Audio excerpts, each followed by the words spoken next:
अस्सलाम वालेकुम। आज के लेक्चर में हम लोग डिस्कस कर रहे हैं ह्यूमन स्केलेटन को। ह्यूमन इंसान स्केलेटन यानी कि ढांचा, इंसानी ढांचा। ह्यूमन स्केलेटन को टू पार्ट्स में डिवाइड किया गया है, axial skeleton and appendicular skeleton. Axial skeleton को पहले डिस्क्राइब कर चुकी हूँ। आज के लेक्चर में डिस्कस करते हैं अपेंडिकुलर स्केलेटन को। Let's go start our lecture. Video को आखिर तक देखें ताकि सारे कंसेप्ट अपेंडिकुलर स्केलेटन के क्लियर हो सकें। अपेंडिकुलर स्केलेटन अपेंडिकुलर 126 बोन्स पर मुश्तमिल होता है। इसे हम लोग काउंट करेंगे लेक्चर के लास्ट में। अपेंडिकुलर स्केलेटन अपेंडेज से निकला है, जिसका मतलब है रिलेट टू लिम्स, कि ये लिम्स के साथ रिलेट कर रहा होता है। अगर इसे डिफाइन करें, the parts of vertebrate skeleton that consist of bones supporting the appendage यानी कि लिम्स। वर्टिब्रेट स्केलेटन का वो पार्ट जो बोन्स पर मुश्तमिल है, जो सपोर्ट कर रहा होता है हमारी लिम्स को यानी कि हमारे अपेंडेज को। अपेंडिकुलर स्केलेटन को डिफरेंट पार्ट्स में डिवाइड किया गया है, pectoral girdle, upper limb, pelvic girdle and lower limb. एक एक करके इन सब को डिटेल में डिस्कस करते हैं।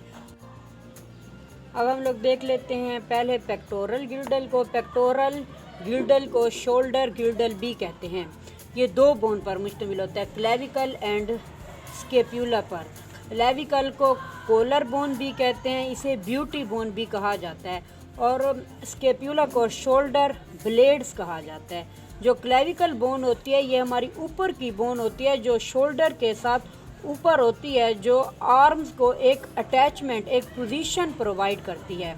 ये पेक्टोरल गिल्डल क्या है कि ये हेल्प कर रहा होता है हमारे अपर लिम्स को एक्सियल स्केलेटन के साथ अटैचमेंट में।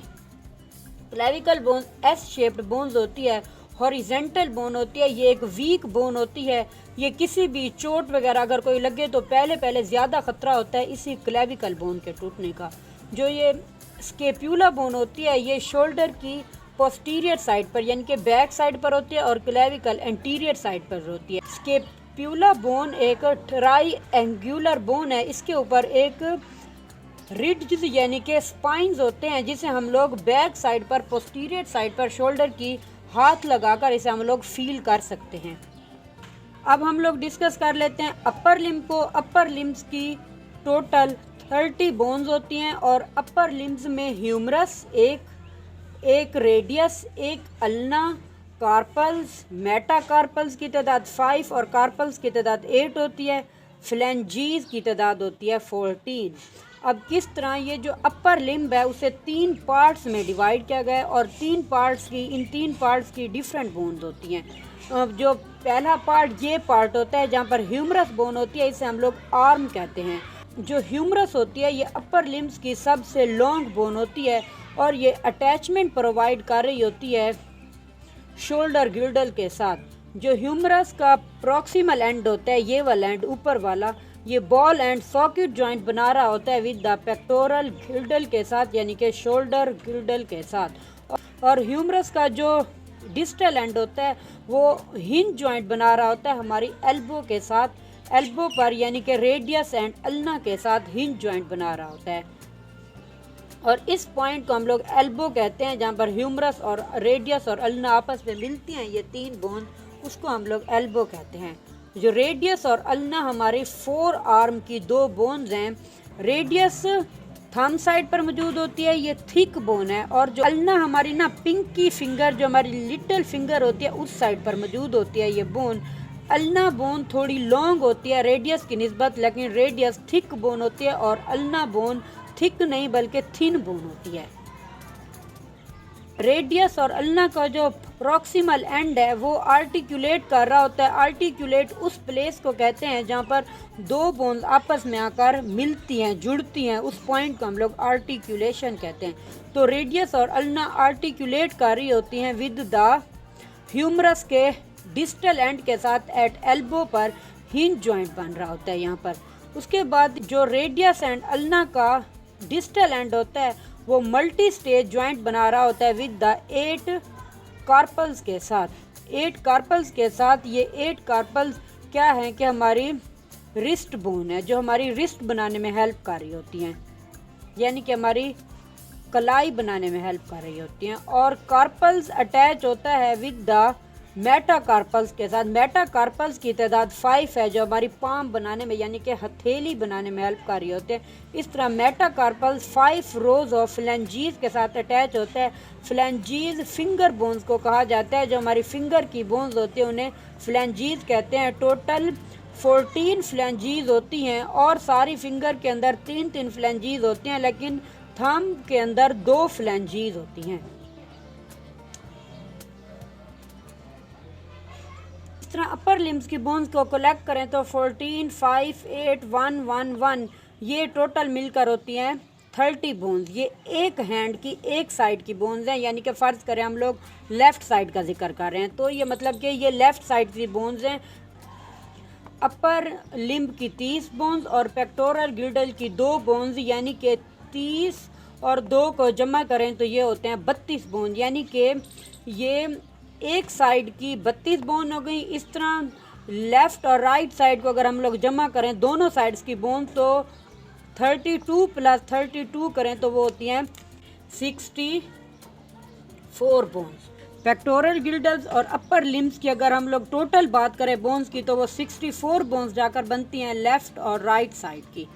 नेक्स्ट हम लोग देख लेते हैं पेल्विक गिल्डल को। Pelvic girdle is a ring of bones that provide the attachment site to the vertebral column. ये अटैचमेंट साइड प्रोवाइड करता है वर्टिब्रल कॉलम के साथ और लोअर लिम्स को एक अटैचमेंट साइड प्रोवाइड कर रहा होता है। पेल्विक गिल्डल 2 हिप बोन्स पर मुश्तमिल होता है। हिप बोन्स को हम लोग कॉक्सल बोन भी कहते हैं। पेल्विक गिल्डल स्ट्रॉन्गेस्ट पार्ट होता है बॉडी का। क्यों होता है? क्योंकि ये इसके ऊपर पूरा बॉडी का वेट होता है। इसे हम लोग वेट बेरिंग पार्ट भी कहा जाता है पेल्विक गिल्डल को, और ये लोकोमोशन में हेल्प कर रहा होता है। पेल्विक गिल्डल 2 क्योंकि हिप बोन्स पर मुश्तमिल होता है, लेफ़्ट साइड और राइट साइड हिप बोन्स को हम लोग कॉक्सल बोन कहते हैं। ये हर कॉक्सल बोन 3 किस्म की बोन से मिलकर बनी होते हैं। ईलम, इसकम एंड प्यूबस बोन से मिलकर बनी होती हैं। अब हम लोग देख लेते हैं difference between the male and female pelvic girdle. किस चीज़ का डिफरेंस होता है? जो मेल की पेल्विक ब्रिम होती है ये शॉर्ट होती है और जो फीमेल की पेल्विक ब्रिम होती है ब्रॉड सी वाइडर सी होती है, खुली सी होती है ये जगह पेल्विक ब्रिम। जो ये प्यूबस आर्च होती है फीमेल के अंदर वाइडर होती है, तकरीबन 90 से 120 डिग्री तक ये फैली हुई होती है प्यूबस आर्च, और मेल के अंदर ये डीप सी होती है और लेस देन 90 डिग्री तक होती है। फीमेल के अंदर ये जो प्यूबस आर्च का एंगल इसलिए ज़्यादा होता है क्योंकि फ़ीमेल ने बेबी को बर्थ करवानी होती है। For the baby birth pubis arch is wider and broadest in the female. Next हम लोग देख लेते हैं लोअर लिम्स को। लोअर लिम्स की जो बोन्स होती हैं वो थिक एंड स्ट्रॉन्ग बोन होती हैं अपर लिम्ब की निस्बत। ये क्यों थिक होती हैं? क्योंकि इन्होंने पूरी बॉडी का एक तो वेट इनके ऊपर होता है, इन्हें वेट बेरिंग बोन भी कहा जाता है, और ये बोन्स लोकोमोशन में हेल्प कर रही होते हैं। अब लोअर लिम्स की कौन सी बोन होती हैं? Femur, tibia, fibula, tarsals, metatarsals and phalanges. Femur की तादाद 1 होती है, टिबिया की भी 1 होती है, फाइब्यूला की 1, टॉर्सल्स की 7, मेटाटॉर्सल्स की 5 एंड फ्लैंजीज की 14। यानी कि ये एक साइड की, फ़र्ज़ करें कि एक लेफ़्ट लेग की उसका बताया गया है बोन्स की तादाद का। अब लोअर लिम्स को ना 3 पार्ट में डिवाइड किया गया। एक होता है थाई, लेग और ये फुट। ये जो थाई की बोन होती है उसे फ्यूमर बोन कहते हैं। फ्यूमर बोन्स का जो प्रॉक्सिमल एंड होता है वो हिप जॉइंट बना रहा होता है, इसे बॉल एंड सॉकेट जॉइंट भी कहते हैं पेल्विक गिल्डल के साथ। ये जो फ्यूमर बोन है, ये फ्यूमर बोन्स हमारी बॉडी की सारी बोन्स में से सबसे लॉन्ग बोन होती है और सबसे थिक एंड सबसे स्ट्रॉन्ग बोन होती है। ये क्यों होती है? क्योंकि सारी बॉडी का जो वेट होता है इसी बोन पर पड़ रहा होता है, फ्यूमर बोन के ऊपर। फ्यूमर बोन्स का जो डिस्टल एंड होता है वो नी के साथ यानी कि फैटीला के साथ, इसे हम लोग नी कैप भी कहते हैं। नी कैप एक ट्राई एंगुलर बोन होती है जो anterior of the knee joint के मौजूद होती है। ये इम्प्रूव करती है नी की एक्सटेंशंस को बाय रिड्यूसिंग द फ्रिक्शन, यानी ये क्या होती है कि ये फ्रिक्शन को कम से कम, फ्रिक्शंस को रिड्यूस करने में हेल्प कर रही होती है। एक तो ये नी बोन जिसे हम लोग फैटीला भी कहते हैं। ये जो इसके बाद लेग साइड आ जाती है। लेग साइड 2 पैरेलल बोन्स पर मुश्तमिल होता है, फीबिया एंड टाइब्यूला। फीबिया को शाइन बोन कहते हैं। ये लार्ज बोन होती है लेग की। ऊपर के बाद जो वेट ट्रांसफ़र होता है वो फाइब्यूला के ऊपर होता है। फाइब्यूला सेकंड लार्जेस्ट बोन होती है। ये क्या होती है कि ये रिस्पॉन्सिबल होती है weight of the body from femur से फुट तक। इसे भी वेट बेरिंग बोन कहा जाता है फ्यूमर के बाद। फाइब्यूला के साथ जो सेकंड बोन होती है वो होती है टीबिया। टीबिया को कफ बोन भी कहते हैं। ये पैरेलल तो होती है फाइब्यूला के और आर्टिकुलेट कर रही होती है फ्यूमर के साथ, लेकिन it does not known as weight bearing bone. इसे वेट बेरिंग बोन नहीं कहा जाता। क्यों नहीं कहा जाता? क्योंकि ये मसल्स को अटैचमेंट साइट प्रोवाइड कर रही होती है। और टीबिया क्या हो कि एंकल जॉइंट्स बनाने में हेल्प कर रही होती है। 7 टार्सल्स पर मुश्तमिल होते हैं एंकल, जिसका टीबिया एंड फाइब्यूला का ये जो डिस्टल एंड होता है वो मल्टी स्टेज जॉइंट बना रहा होता है एंकल के साथ, जिसे हम लोग टार्सल्स कहते हैं। 7 टार्सल्स बोन मौजूद होती हैं।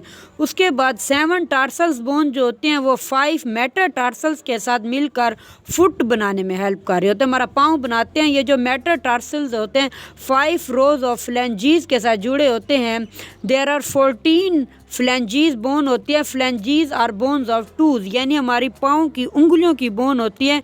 सारी उंगलियों के अंदर 3-3 फ्लैंजीज होती हैं। थंब के अंदर 2 फ्लैंजीज होती हैं।